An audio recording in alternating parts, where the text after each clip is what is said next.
Welcome to part 13 of our series, Secrets of Glessner House. Today, we are going to explore the interesting history behind the monogram of architect Henry Hobson Richardson, which is carved into the granite on the facade of the house. Richardson, whose practice was based in Boston, is widely regarded as America's first great architect. Although he died at the young age of 47, his influence over architects who followed was enormous. Richardson received national recognition in 1872 for his design of Trinity Church in Boston. When the American Architect and Building News polled architects across the country in 1885, Trinity Church was ranked as the best building in the United States. Richardson had a distinctive monogram seen here, which consisted of his initials, including both a forward and backward-facing R. It made its way onto several of his buildings during the 1880s. In 1880, Richardson designed this gate lodge for Frederick Ames, one of several buildings commissioned by members of the Ames family in northeastern Massachusetts. In addition to serving as the gateway to the Ames estate, the building housed a bachelor hall and guest rooms, seen in the right half of this photograph.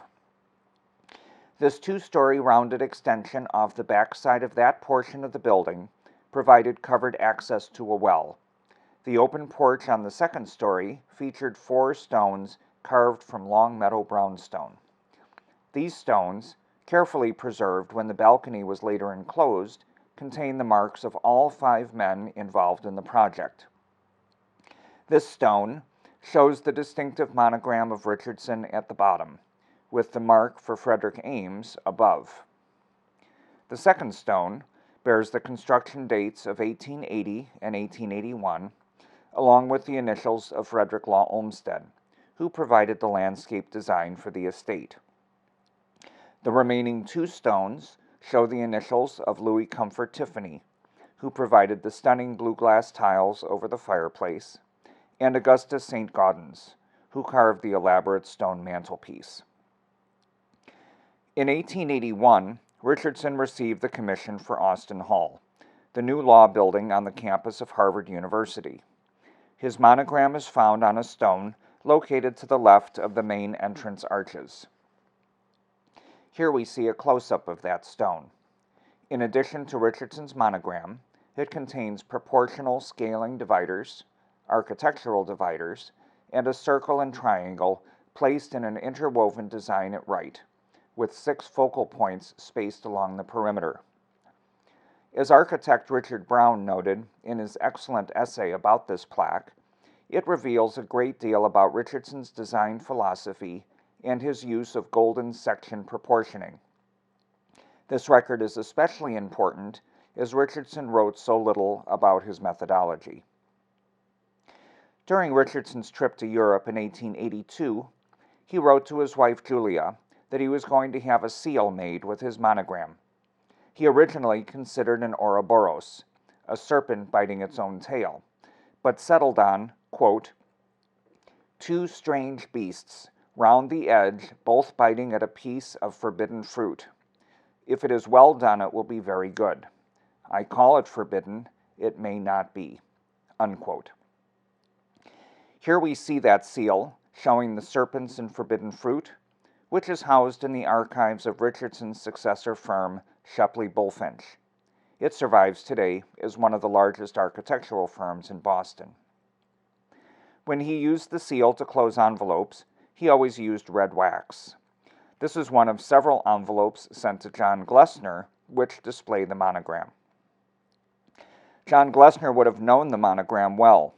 Not only was it stamped in wax on the envelopes, it was also handwritten by Richardson on this 1885 letter to him.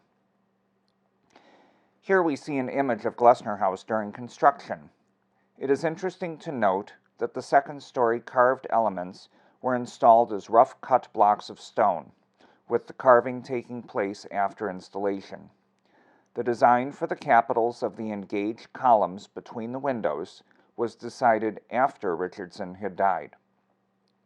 The firm of Evans and Toombs, which worked on many of Richardson's buildings, was hired to design and execute the work. Each of the 9 capitals was carved in a different design. Richardson's monogram was carved into the central capital directly above the front entrance, most appropriate for the house that Richardson noted of all he ever designed that he would have most wished to live in himself. The Allegheny County Courthouse and Jail in Pittsburgh were also under construction at the time of Richardson's death. He considered it one of his best buildings and felt his reputation would be based largely on its design. One of the most impressive features of the building are the 2 great staircases which lead to the large halls on the first 2 floors. In one of the adjacent corridors, Richardson's monogram was carved on the capital of a granite column as a memorial to him. This decision was made by the partners of Shepley, Rattan, and Coolidge, the name of the firm as reorganized after Richardson's death. In early 1886, just a few months before Richardson died, he prepared this design for the competition to build the Hoyt Library in Saginaw, Michigan. The competition was ultimately won by Van Brunt and Howe. Later that year, Shepley, Rattan, and Coolidge was asked to design the Howard Memorial Library in New Orleans. They took the unbuilt Hoyt design and reworked it as needed for the site. Once again, as a memorial to Richardson, they placed his monogram on the building, this time on the capital of a pier located between the main entry doors to the building. This memorial had double significance, as Richardson was a native of New Orleans, but had never designed a building here. In 1888, Mariana van Rensselaer published her detailed volume of Richardson's work.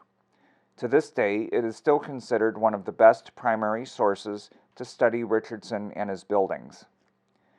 Richardson's monogram was so recognizable that she opted to use it on the spine of the book and for the title page, the latter in the traditional red color of his sealing wax. When John Glessner wrote his volume, The Story of a House, in 1923, he also used Richardson's monogram on the title page.